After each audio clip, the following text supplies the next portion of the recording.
పరలోక రాజ్యము తన కుమారునికి పెండ్లి విందు చేసిన ఒక రాజును పోలి ఉన్నది. పెండ్లి విందుకు పిలువబడిన వారిని రప్పించుటకు రాజు తన దాసులను పంపినప్పుడు వారు రానొల్లకపోయిరి.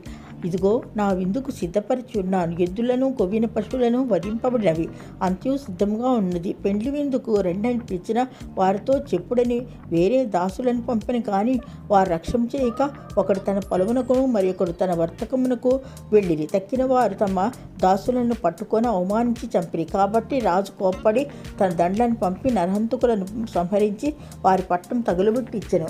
తర్వాత పెండ్లి విందు సిద్ధముగా ఉన్నది కానీ పిలువబడిన వారు పాత్రులు కాదు కనుక రాజమార్గములకు పోయి మీకు కనబడిన వారందరినీ పెండ్లి విందుకు పిలువడని చెప్పాను. దాసులు రాజమార్గములకు పోయి చెడ్డవారినేమి మంచివారినేమి పోగు చేసిరి కనుక విందుకు వచ్చిన వారు పెండ్లిశాల నిండిపోయాను. పిలువబడిన వారు అనేకులు, ఏర్పరచబడిన వారు కొందరే అని